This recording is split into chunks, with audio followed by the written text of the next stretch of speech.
Good evening दोस्तों, नमस्ते, सलाम दुआ। कैसे हैं आप? मैं अच्छी हूँ और आशा करती हूँ कि आप सभी लोग बहुत बहुत अच्छे होंगे और आपकी तैयारी भी अच्छी चल रही होगी। कुछ तकनीकी एरर की वजह से जो बहुत सारे लोगों के फॉर्म नहीं भरे जा रहे हैं। तो शायद ऐसा अनुमान लगाया जा रहा है कि डेट एग्जामिनेशन की पड़ सकती है और बाकी जिन लोगों ने भर लिया है तो उनको परेशान होने की ज़रूरत नहीं है। एक बार वो जब लिंक आ जाएगा तो अपना फिर से चेक कर लेंगे। आपको अगर कोई नोटिफिकेशन आती है तो आप जा कर के अपने फॉर्म में अगर कोई सुधार करने के लिए कोई इन्फॉर्मेशन आती है तो आप अपना सुधार कर सकते हैं। और हम आपके साथ रिवीजन में जुड़े हुए हैं। लगभग 1 मंथ हो जाएंगे तब से मैं रिवीजन कर रही हूँ और मैं जो भी रिवीजन कर रही हूँ मैं अपने फ्रेंड्स को अपडेट कर देती हूँ, अपलोड कर देती हूँ सब कुछ। ये फ्रेंड्स हमने सबसे पहले शुरू किया था इस किताब से पढ़ना और ये थी क्रॉन पब्लिकेशन की किताब, बिहार लोक सेवा आयोग द्वारा आयोजित प्राथमिक माध्यमिक एवं उच्च माध्यमिक अध्यापक भर्ती परीक्षा गाइड थी। पेपर 1 लैंग्वेज जिसके क्वालिफाइंग मार्क्स थे इंग्लिश लैंग्वेज के 25 मार्क्स और हिंदी लैंग्वेज के 75 मार्क्स। तो हम इससे रेगुलर रिवाइज कर रहे थे और चूँकि अभी सब्जेक्ट्स बहुत सारे हैं पढ़ने के लिए तो हमारी कोशिश है कि हम अदर सब्जेक्ट को भी टच करें। आज संडे है तो हम सोच रहे हैं संडे मंडे एटलीस्ट ग्रामर थोड़ा सा टच कर लिया जाए और ये इंग्लिश हिंदी का जो ये भाषा ज्ञान है इससे हम चलते हैं, कुछ रिवीजन कर लेते हैं थोड़ा बहुत ही सही, ताकि और भी कुछ चीज़ें हम टच कर सकें। आपके सामने ये दिख रहा है स्क्रीन पर आपको शब्द विचार। ये जो 13वां पार्ट है पर्यायवाची शब्द, हम पहले भी रिवाइज कर चुके हैं लेकिन जितनी हम रिवीजन जितनी बार करेंगे एग्ज़ाम में हमें उतना ही हेल्पफुल होगा।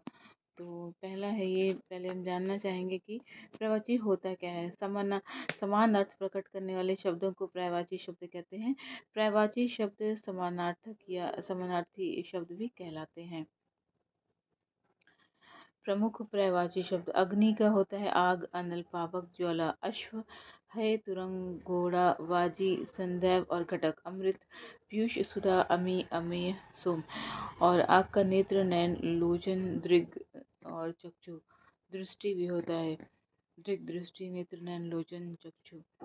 आकाश, अंबर, नभ, गगन, आसमान, अनंत, शून्य, व्योम। कमल, नीरज, सरोज, जलज, अम्बुज, पंकज, वारिज और गंगा, भागीरथी, देव, भागा, सुरसरी, देव नदी, सूर, सरिता, विष्णुपति और ब्रह्माद्रव और ब्राहद्रव। और चंद्रमा का होता है राकेश, मयंक, सोम, शशि, इंदु, मयंक, मृगांक, हिमकर। और उसके अलावा सुधांशु, हिमांशु, काली नदी, सुधाकर, सुधांशु, हिमांशु, शशांक। और अब आते हैं जल पर। जल का पर्यायवाची होता है पानी, नीर, तोय, अम्बु, सलिल, उदक और वरी पे। और तालाब का होता है सर, सरोवर, तड़ांग, जलाशय, पुष्कर और हृद। देवता, सुर, अमर, देव, विबुध और वृदांग, अजर, निर्जर। और दानव का असुर, राक्षस, निशाचर, रजनीकर, दैत्य और धनुज। नारी, स्त्री, महिला, औरत, अबला, वनिता, कामिनी और रमणी। और पर्वत, अचल, गिरी, महीधर, भूधर, शौल और पहाड़। राजा क्या होता है नृप, महीप, भूपति, महीपाल, नरेंद्र, निरपति, नरेश और भूप।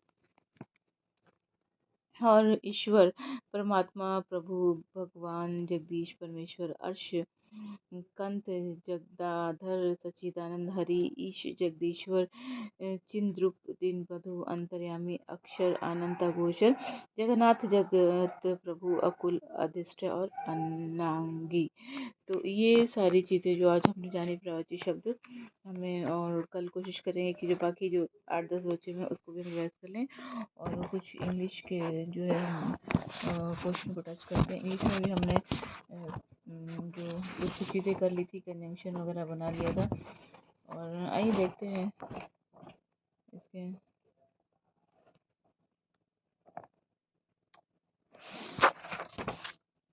सिनोनिम्स और एंटोनिम्स, हम इससे कुछ रिवाइज कर लेते हैं। एक सेकंड।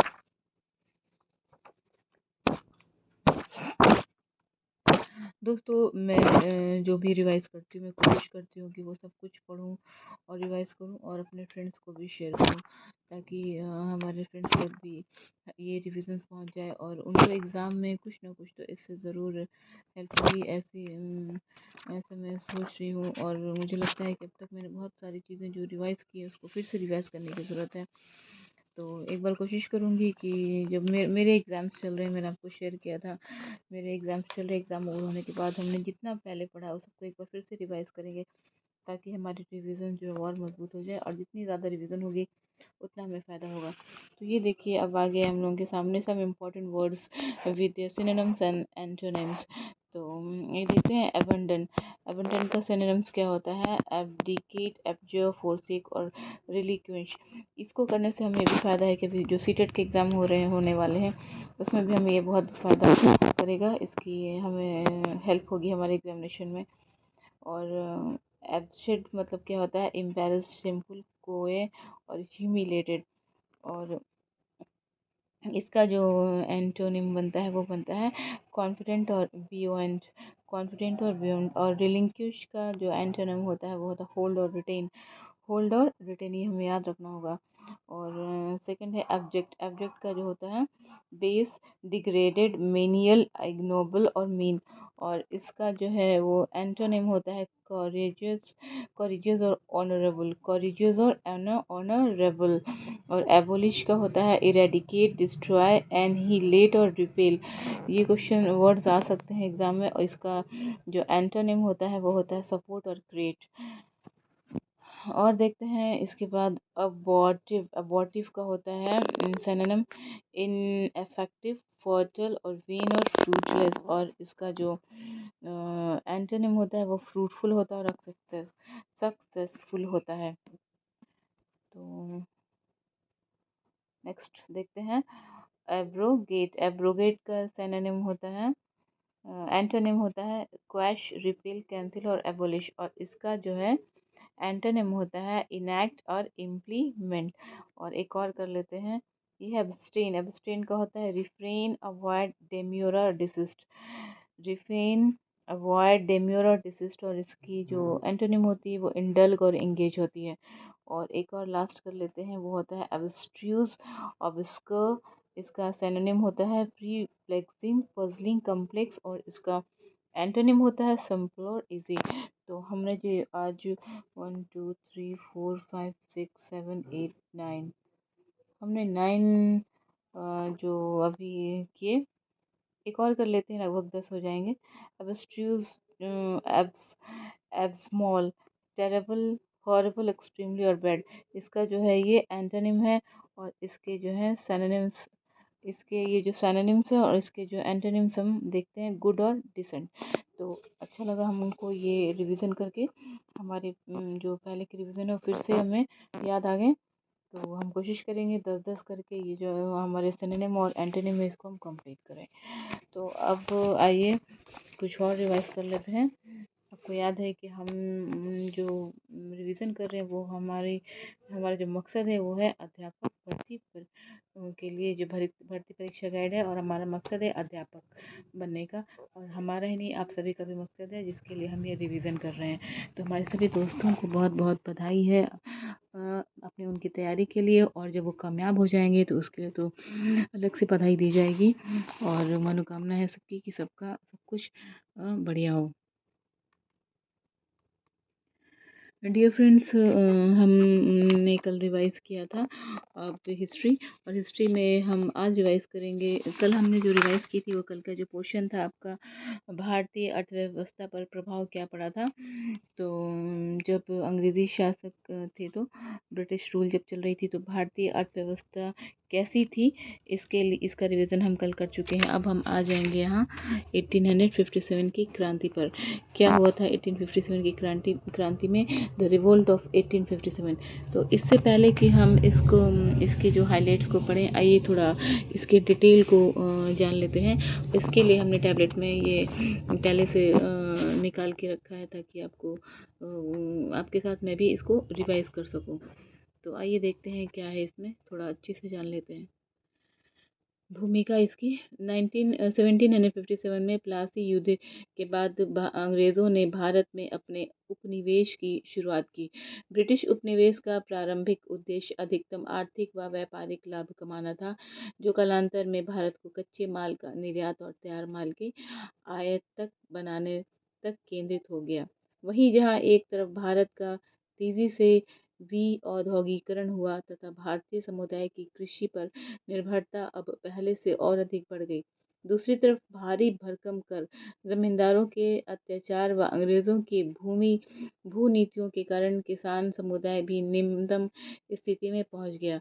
कच्चे माल के निर्यात को बढ़ावा देने के लिए कृषि के वाणिज्यीकरण पर बल दिया गया, जिसमें नील, कपास, अफीम, चाय, जूट, कॉफी आदि के उत्पादन हेतु कृषकों को मजबूर किया गया। तो हमें समझ में आ रहा है कि ये रिवॉल्ट जो हुआ था वो किस कारण हुआ था। और कृषि के वाणिज्यीकरण से खाद्यान्न में कमी आई, जिसके अकाल की वार्ता बढ़ने लगी। अच्छा, परिणाम स्वरूप देश में अंग्रेज़ों के विरुद्ध जन आक्रोश बढ़ता गया, जो 1897 में एक व्यापक जन विद्रोह के रूप में भड़क उठा।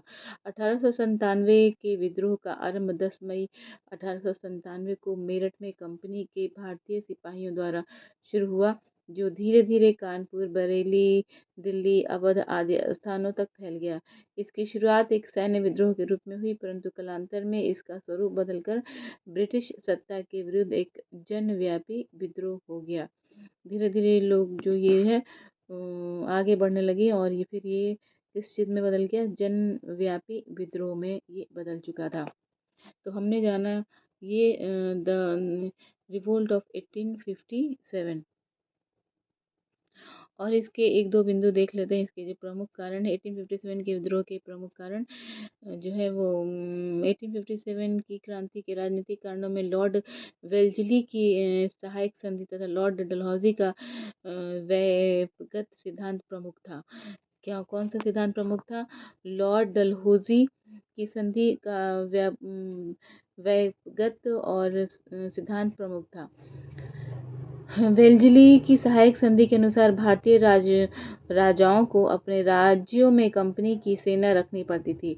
सहायक संधि में भारतीय राजाओं को स्वतंत्रता समाप्त होने लगी और राज्यों में कंपनी का हस्तक्षेप बढ़ने लगा था। इनके साथ साथ जो वेल्जली थे, उसकी सहायक संधि के अनुसार क्या करना पड़ता था? जो भारत के राजा महाराजा थे, उनको उनकी अपनी जो सैनिक बल थी, उनके साथ इन जो अंग्रेज़ों की भी कंपनियों को साथ में रखने के लिए मजबूर होना पड़ता था। लॉर्ड डलहौजी की राज्य हड़प नीति का व्यगत का सिद्धांत डॉक्ट्राइन ऑफ लैप्स द्वारा अंग्रेज़ों ने हिंदू राजाओं के दत्तक पुत्र लेने के अधिकार को समाप्त कर दिया था। और क्या किया था? दत्तक पुत्र लेने के लिए उनको क्या किया था? वो बॉन्ड कर दिया था कि नहीं ले सकते हैं। वैध उत्तराधिकारी नहीं होने की स्थिति में राज्यों का विलय अंग्रेजी राज्यों में कर लिया जाता था। और जब वो अपने किसी उत्तराधिकारी को जब नहीं लेते थे, वो लोग क्या करते थे चालाकी से कि उसको विलय अंग्रेजी राज्यों में कर लेते थे। और लॉर्ड डलहौजी द्वारा विलय किए गए राज्यों का क्रम क्या था? सतारा 1848 में, जैतपुर, संबलपुर 1848 में, और बाघाट 1850 में, उदयपुर 1892, झांसी 1853 में, नागपुर 1854, करौली जो है वह 1855 और अवध जो था 1856। रियासतों के विलय के अतिरिक्त पेशवा नाना साहब की पेंशन रोके जाने का विषय भी असंतोष का कारण बना। और क्या किया था कि जो पेशवा थे, उनके नाना साहब की पेंशन को भी इन लोगों ने रोक दिया था। और एक नोट भी है यहाँ, तो ये देख लेते हैं। डलहौजी ने 1855 में करौली को भी अपनी जो वैगत नीति के तहत विलय किया था, किंतु बोर्ड ऑफ कंट्रोल ने मान्यता नहीं दी। फलतः इसे वापस लौटाना पड़ा था। और 1856 में अवध का विलय क्रू प्रशासन के आधार पर किया गया था। क्योंकि डलहौजी की हड़प नीति यह लागू नहीं हो रही थी, इसके लिए अवध के रेजिडेंट सलीमन से रिपोर्ट मांगी गई, किंतु उसने ऐसा करने से इनकार कर दिया और कहा कि अंग्रेज़ों के लिए उसका नाम किसी अन्य चीज़ से ज़्यादा महत्वपूर्ण है। बाद में जो है आउट्रम को वहाँ रेजिडेंट बनाकर भेजा गया और इसी उसकी रिपोर्ट के आधार पर 1856 में अवध का विलय किया गया। विलय के बाद हेनरी लॉरेंस को अवध का रेजिडेंट बनाया गया। तो ये जो कुछ कारण थे, और भी कुछ कारण हैं, वो जो है प्रशासनिक कारण है इसके कुछ। तो हमने ये देखा कि, और इसके कुछ सामाजिक कारण भी है। तो प्रशासनिक कारण के 2-4 पॉइंट देख लेते हैं। अंग्रेज़ों ने भेदभावपूर्ण नीति अपनाते हुए भारतीयों को प्रशासनिक सेवाओं में क्या किया था, सम्मिलित नहीं होने दिया था। उच्च पदों पर भारतीयों को हटाकर ब्रिटिश लोगों को नियुक्त किया गया। अंग्रेजी भारतीयों को उच्च सेवाओं हेतु अयोग्य मानते थे। इन सब बातों से क्षुब्ध होकर भारतीयों को में आक्रोश का भाव जागृत हो चुका था, और जो 1897 की क्रांति के रूप में सामने आया था। और एक और पॉइंट देखते हैं, अंग्रेज न्याय के क्षेत्र में भी स्वयं को भारतीयों से उच्च व श्रेष्ठ समझते थे। भारतीय जज किसी अंग्रेज के विरुद्ध मुकदमे की सुनवाई नहीं कर सकते थे। अंग्रेजी की न्याय प्रणाली पक्षपातपूर्ण, दीर्घावधिक व खर्चीली थी। अतः भारतीय इससे असंतुष्ट थे, जो 1857 के विद्रोह में जन आक्रोश का एक कारण बना। तो ये जो प्रशासनिक कारण था, और जो राजनीतिक कारण था, और एक और ले लेते हैं सामाजिक कारण, इसको जान लेते हैं कि क्या है। तो सांस्कृतिक सुधार की नैतिक से पारंपरिक भारतीय संस्कृति को क्यों हीन मानकर बदलाव करना, इसे समाज के का रूढ़िवादी वर्ग ब्रिटिश के विरुद्ध खड़ा हो गया। तो इतनी सारी चीज़ें हमें मालूम है कि क्यों रिवोल्ट हुआ था 1857 में। तो आज बहुत सारी चीज़ें, इम्पोर्टेंट चीज़ें मालूम हुई। अब आइए कुछ इसके वो जो है ये देख लेते हैं, हाइलाइट्स जो है। सर जेम्स ओल्ट्रम जो है, डब्ल्यू क्लेयर हिंदू मुस्लिम षड्यंत्र का परिणाम, और जॉन लॉरेंस सिले केवल सैनिक विद्रोह, टी आर होम्स बर्बरता और सभ्यता के मध्य युद्ध, वीडी सावरकर स्वतंत्रता की पहली लड़ाई, आर.सी. मजूमदार तथा कथित प्रथम राष्ट्रीय स्वतंत्र संग्राम व प्रथम राष्ट्रीय और ना ही स्वतंत्र संग्राम। और इसके बाद राजनीतिक, सामाजिक, आर्थिक और धार्मिक कारण। प्रमुख कारण में ब्रिटिश समाज की घिनौनी नीतियां तत्कालीन कारण थे। चर्बी वाले कारतूस की अफवाह, 10 मई को मेरठ से प्रारंभ, 12 मई 1897 विद्रोही का दिल्ली पर अधिकार, स्वाधीन संग्राम का प्रतीक क्या था, कमल और रोटी। स्वाधीनता संग्राम का प्रतीक रखा गया था कमल और रोटी। और स्थान और नेतृत्वकर्ता, बरेली से खान बहादुर, झांसी से रानी लक्ष्मीबाई, लखनऊ से बेगम हजरत महल, कानपुर से नाना साहेब, नाना धंधोपंत और जगदीशपुर से कुंवर सिंह, असम से दीवान मनीराम और फैजाबाद से मौलवी अहमदुल्ला शाह। ये तो हम लोगों को इतनी सारी चीज़ें मालूम हुई कि ये लोग जो नेतृत्व करता थे, जिन्होंने कमान संभाली थी 1857 की क्रांति की। तो ये कितनी इम्पोर्टेंट चीज़ हमें आज मालूम हुई। और इसी के साथ ये हिस्ट्री का रिवीजन जो है अब फ़िलहाल यहीं पे स्टॉप करते हैं, और थोड़ा सा हम रिवाइज कर लेते हैं। क्या ये है आपकी बिहार की जो करंट अफेयर्स है, इसके 2023 की स्पीडी जो हमारे पास मौजूद है, इसे हम क्या देखते हैं, थोड़ा सा नज़र डालते हैं बजट पर।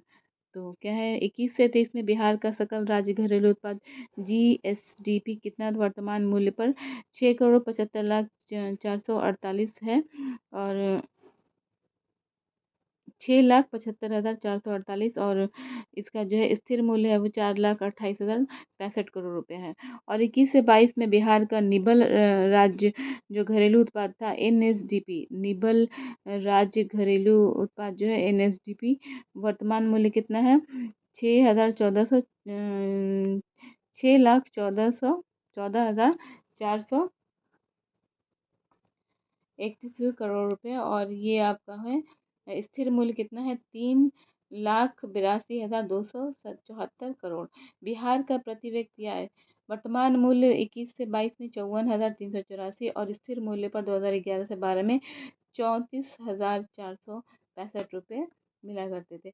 और सर्वाधिक प्रति व्यक्ति आय वाला जिला पटना है, जहाँ 1,15,239 रुपये प्रति व्यक्ति आय। और न्यूनतम प्रति व्यक्ति आय वाला जिला कौन सा, शिवहर, 18,692 रुपया।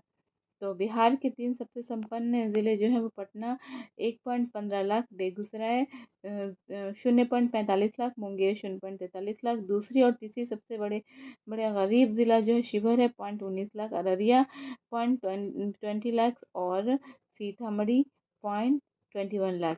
तो हमने जाना ये बजट बिहार की जो आर्थिक सर्वेक्षण है 22 से 23 की। तो हम इससे कोशिश कर रहे हैं कि थोड़ा थोड़ा करके हम इसको रिवाइज़ करें। बहुत ज़्यादा रिवाइज़ कर लेंगे तो भी हम भूल सकते हैं। और अब हम 2-3 मिनट इसको रिवाइज़ कर लेते हैं। ये आपकी उत्कर्ष पब्लिकेशन जो है, ये आपके जो कुमार गौरव सर की है। तो इससे हमने कल कुछ रिवाइज़ किया था और आइए देखते हैं आगे के लिए। आगे के क्वेश्चन में हमने कल रिवाइज किया था, संवैधानिक पदाधिकारियों को जाना था और संसदीय पदाधिकारियों को भी जाना था। आज हम जानेंगे सशस्त्र सेना प्रमुख को। तो सबसे पहले चीफ ऑफ डिफेंस स्टाफ अध्यक्ष कौन है? डॉक्टर ये जनरल अनिल चौहान। वायुसेना अध्यक्ष विवेक राम चौधरी 27वें। और नौसेना जो सेनाध्यक्ष है वो एडमिरल आर कुमार 25वें हैं। और ये थल सेना अध्यक्ष जो है वो जो थल सेना अध्यक्ष हैं वो है जनरल मनोज पांडे 29वें। महानिदेशक सीमा सुरक्षा बल बीएसएफ नितिन अग्रवाल। समुद्री सुरक्षा बल समन्वयक जो है जी अशोक कुमार। महानिदेशक राष्ट्रीय आपदा प्रतिक्रिया बल अतुल करवाल जो है महानिदेशक राष्ट्रीय आपदा प्रतिक्रिया बल। निदेशक सशस्त्र सीमा बल रश्मि शुक्ला। और निदेशक केंद्रीय रिजर्व पुलिस बल डॉक्टर एस हुसैन। और महानिदेशक केंद्रीय औद्योगिक सुरक्षा बल शील वर्धन सिंह। तो ये बहुत इंपॉर्टेंट था और जिसको हमको रिवाइज करना है और याद करना है। तो डियर फ्रेंड्स, आपको कैसा लगा हमारा ये रिवीजन? आप हम ज़रूर शेयर करेंगे और हमसे जो हो सकेगा हम वो आपके लिए ज़रूर ज़रूर अपडेट करेंगे। तो कीजिए लाइक, शेयर और सब्सक्राइब और बने रहिए हमारे साथ। रखिए अपना ख्याल। Bye bye, take care, good night, शुभ रात्रि।